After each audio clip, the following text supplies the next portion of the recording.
Hey there, friend. Welcome back to Her Faith at Work. I am so glad that you're here. I'm so glad that I am here. You may or may not have noticed, but I have been gone from the podcast for 2 weeks. No new podcast for 2 whole weeks. And honestly, I felt guilty about it. But here's what happened while I was away. And I want to start here because it actually became the whole reason for today's episode. Okay. So last weekend was Easter. And if you don't know, I have a day job that I absolutely love. I work at a church, and Easter is basically a big deal. Okay. Some call it the Super Bowl. I don't like that term really because it's so much bigger and so much more important than that, right? It is the most beautiful, exhausting, spirit-filled week of the entire year for me.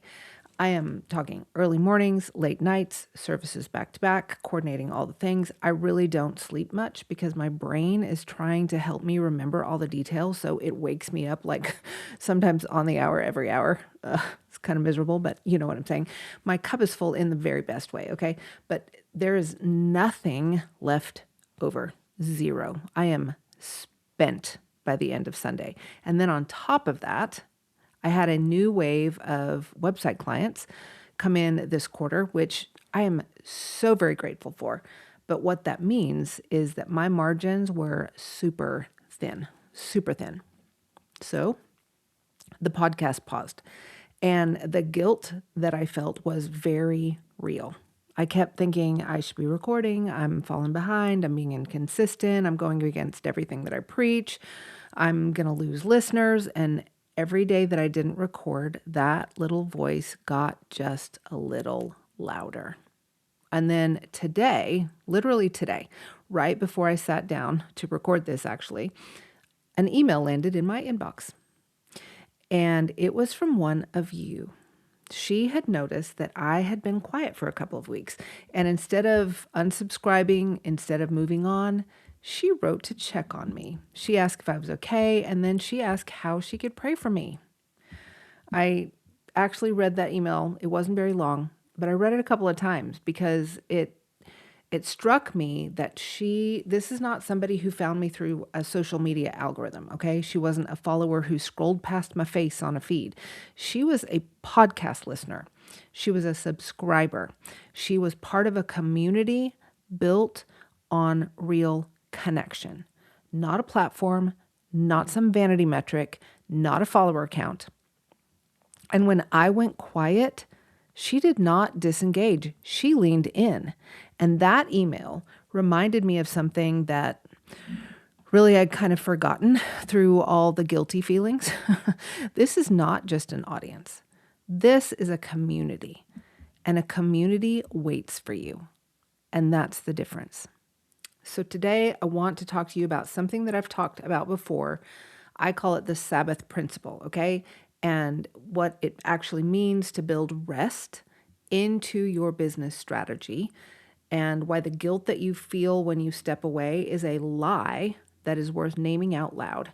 And then we're going to talk a little bit about how to plan ahead so that when life pulls you into a busy season or a holy season, your business keeps serving your people even when you can't. So let's get into it. Truth time. When's the last time you raised your hands for a swift kick in the pants? Well, I'm the no-nonsense type friend who's going to tell you when you have food in your teeth. So let's get right to it. This is your infusion of sacred and secular, calling you higher into who God created you to be, exploring how intimately faith applies to every part of your life, and how you can live that faith every single day in the marketplace. I felt the tension of separation of church and state. I've been one of the few women at a table of men for decades, and I've stood my ground. Are you ready to do the same? These tools, resources, and interviews are meant to do just that. I'm Jan Touchberry, and it's time to share her faith at work. Okay, I want to start with the guilt, because if you're a podcaster, a content creator, an entrepreneur with an email list, and you've ever taken a break, you know exactly what I'm talking about, okay? there's this little voice that shows up the moment you step away, and it sounds something like, everybody's moving while you're standing still. You've worked so hard to build this audience, and now you're throwing it away. You're being inconsistent, and inconsistency kills businesses. Your competitors are posting every single day. Can I tell you something? That voice is not from God. It's just not. That voice is the voice of a system that was designed to keep you addicted to output. Social media platforms are literally engineered to make you feel like you're losing when you step away, because your engagement dropping is bad for their business model. And that anxiety that you feel, it was lovingly manufactured just for you by those platforms.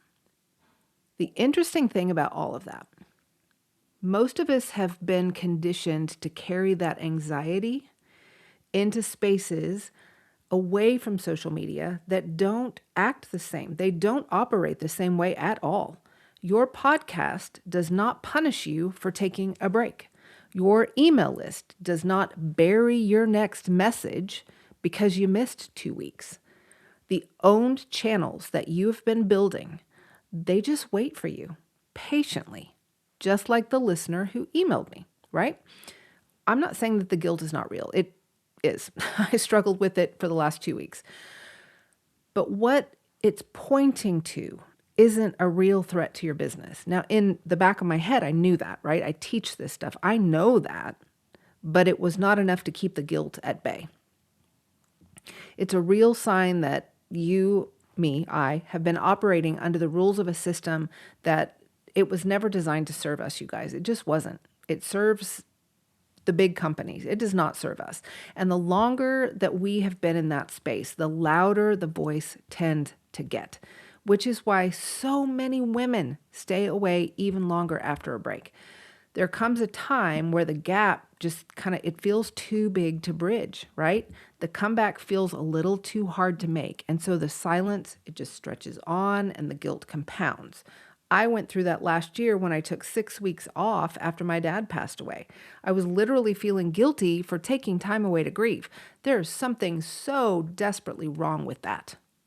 And if that's you right now, if you've been quiet on your podcast or your email list for weeks or months and you don't know how to come back, I want you to hear this. The way to come back is just to start. Your community is more loyal than the algorithm ever let you believe. Come back. They'll be glad you did, and so will you. All right? So now I want to get into the actual Sabbath principle that I want to talk to you about today.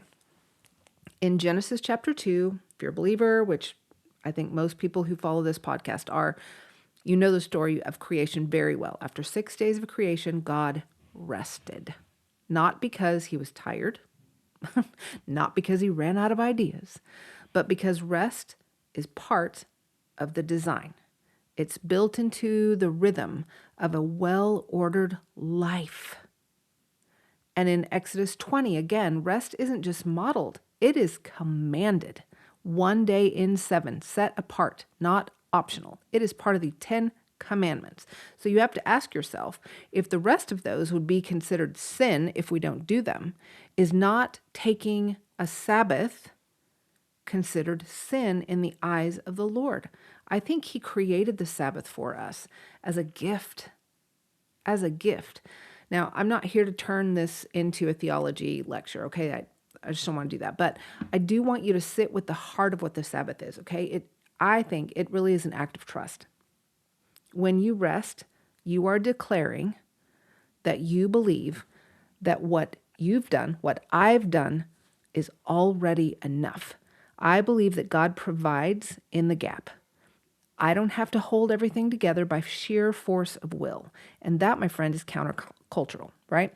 Especially in entrepreneurship, where hustle is basically a sacrament. But here's how this connects directly to your marketing strategy. And this is the part I really want you to hear, okay? Owned media is the Sabbath-friendly marketing strategy. It really is. When you build your audience on a podcast, those episodes don't disappear when you step away. I actually took a peek this morning and I had 27 people listen to an old episode yesterday. When you grow an email list, those subscribers don't leave because you missed a week. When you invest in content that lives on your own platform, content that you own, not content that is in rented space on somebody else's feed, you are building something that works even when you're not. Now, I want to compare that to social media, right? If you don't post on Instagram for 2 weeks, the algorithm treats you like you are brand new. Your reach tanks. You have to essentially rebuild your momentum every time life interrupts your posting schedule. And that is not a marketing strategy. That is a treadmill. And that is a treadmill that I chose to get off. And I want to help you do the same if you are ready to, okay? I want to come back to the email for a second that I got because I think it's the best illustration that I have. Thank you very much, April. She found me through my podcast. She stayed connected through my email. And when I went quiet for 2 weeks, no algorithm decided whether she would notice. No platform buried my absence. She was connected to me, not a feed. And so she reached out through email, not a direct message, not a comment on a reel, an email, which means she's on my email list, which means she is mine to serve and she knows how to reach me directly. And that is the power of owned media. And it only exists because I chose to build there. So I want to get really practical because I think a lot of us know that this is good. We know that rest is good. We know that owned media is smart, but we still find ourselves blindsided when a busy season hits. I did. I'm just going to admit it. But I want to help you fix it. And there are 3 things that I'm committing to going forward, and I want to walk you through all 3, okay? The first, look at your year before it looks at you. I, for sure, was not practicing what I preach here. Not this year, not at Easter.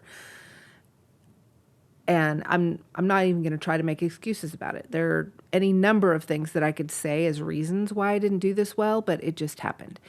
And things like this happen to the best of us, right? We have good intentions, things happen, let's acknowledge it and move past. Every year has predictable busy seasons. For me, it's usually Easter and Christmas. Working at a church, those things are non-negotiable. I know that they're going to happen. I know that they'll always be all-consuming and that they will always come. But I've been treating them like surprises. And every year I get to Holy Week and I think, uh-oh, I don't have anything prepared. That's going to stop this year. This was the last time. I want to encourage you to do the same thing. Sit down right now, this week, and open up your calendar. Look at your year. What are your seasons that are going to require everything from you, right? Maybe it's tax season if you're in finance. Maybe it's back to school if you have kids. Maybe it's launch season if you're in a business that you already know what's coming. Maybe like me, it's a church or a ministry calendar. Mark those weeks. Block them before you block anything else. Because if you plan or don't plan your content calendar before you plan your life, the content calendar will always win and you will always feel behind. Second thing, record ahead or work ahead, if that's what's applicable to you, okay? Before the season hits. I get it. I know that batch recording can feel like hustle culture in disguise, but I want to reframe it for you, okay? Recording 3 podcast episodes in one afternoon to get ahead before a busy season, that's just wisdom. I know it. It's like the Joseph Principle, right? Store up in the years of plenty so the lean years don't take you out. I get it. And it's something that I need to do better, okay? Practically, here's what it looks like. If you have a busy season coming in 4 weeks, your goal is to have at least 2 or 3 episodes in the can before it arrives. If you have an email list, write your emails in advance and schedule them. If you run a service business, complete as many deliverables as you can before the season starts. Write out your processes. Set up automated onboarding sequences so that new clients can find their way without you having to hold their hand in real time. All right? The goal isn't to fake your presence.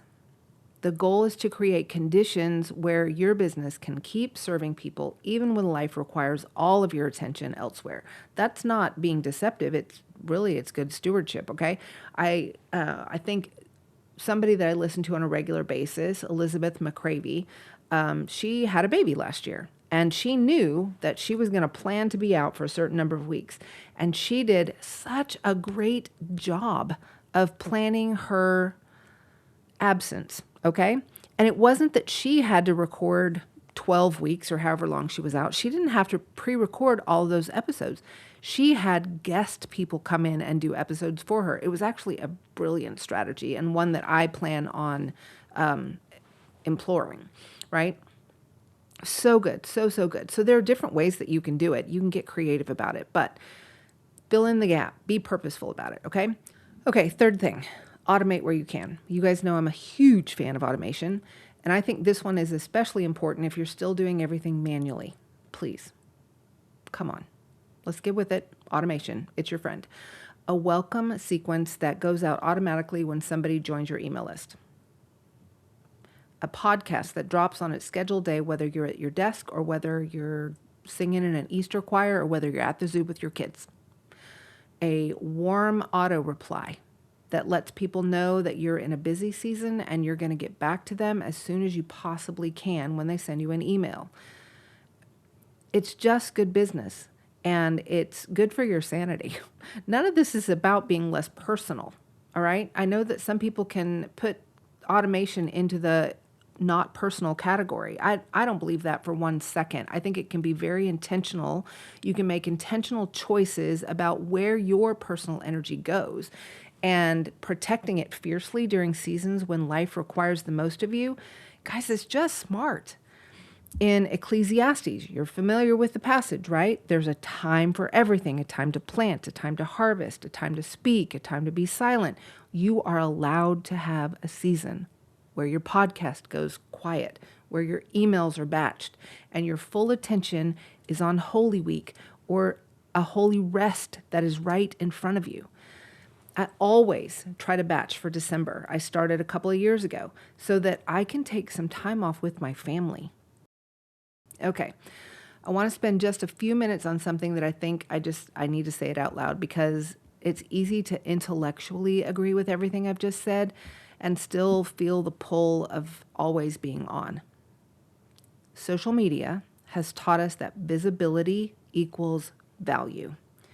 That if you are not posting, you're not growing.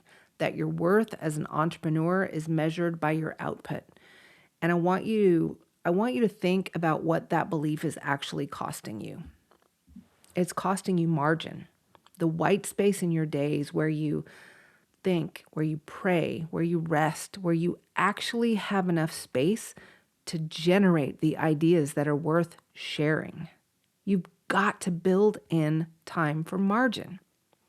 It's costing you presence in your home, in your ministry, in your relationships, because the part of your brain that's always composing the next caption cannot be fully present anywhere else.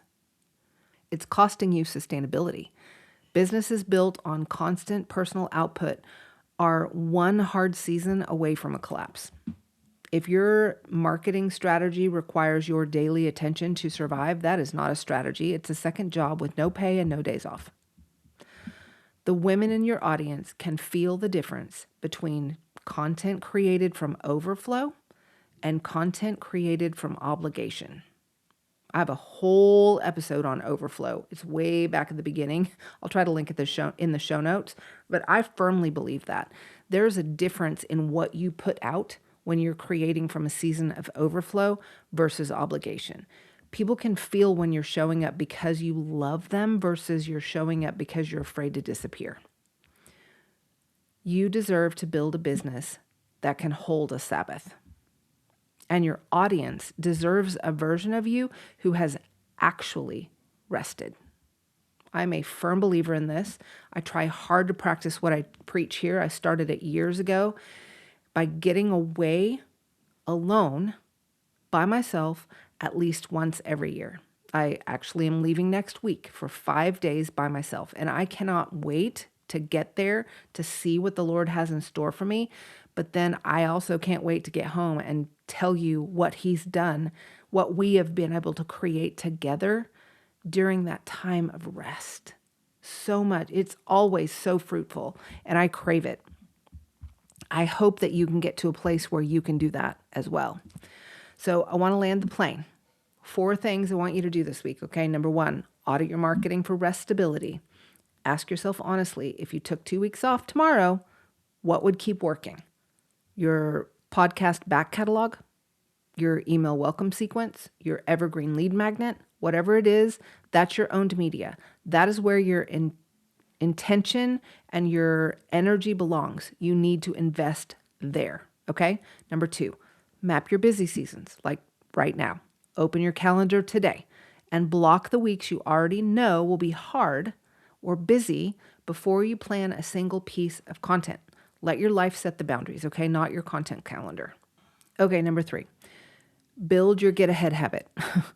Start working toward having at least 1 episode or 1 email or 1 piece of content ready before you need it. And then you need to work to keep that buffer alive, okay? Your future you will be so grateful, so thankful to yourself. And then last but not least, number 4, if you've been away from your podcast, from your email list, from your newsletter, you've been letting that gap keep you from coming back, this is your permission slip. Come back. You don't need a grand return announcement. You just need to show up. Your community is more loyal than you think, and I have an email to prove it. So before I go, I want to do something that I don't do enough. I want to pray over you. Father, I just ask that you would meet each and every person that is listening to my voice right now, exactly where they're at. You know exactly what's going on in their life and their business. God, I just ask that you would remove any voices that are louder than they should be, that have no place there. God, I ask that your voice would be the one that we follow, that we would be leaning into you for rhythms of work and rest, because I know that you respect both of those. You demonstrated both of those many, many times over in the Bible. God, I just ask that you would help us keep you at the center of all of this. Help us to build in the margins. Help us to work well and work hard with excellence for your glory, for your honor and your fame. Everything that we do is for you, Lord. And I just ask for many blessings over every listener of this podcast today. And I pray these things in Jesus' precious name. Amen. Thanks for being here. If you enjoyed today's episode, if something resonated with you, will you do one thing for me? Reply to this week's email and let me know. Tell me where it landed, right? Tell me where you're at in your business. I read every single email every single time, as you know. And I think email, it's kind of magical. If you're not on the email list, you can go to jantouchberry.com/newsletter and get on that. And until then, see you next week, guys. Bye. Thanks for joining me for another episode of Her Faith at Work. If the Lord put someone on your heart that you think needs to hear this message today, will you just smash that share button? And if you haven't already followed the show, I would love for you to do that. Super extra points if you hop over to Apple Podcasts and leave us a review. That helps the algorithm pick us up and drop us right in the AirPods of people that need to hear what the Lord is saying to them today. I hope you'll come back for the next episode of Her Faith at Work. The podcast comes out every Wednesday. And if you look down in the show notes, I've even got a couple of free downloads for you that I think you will really enjoy. With that, have a great week. See you next time.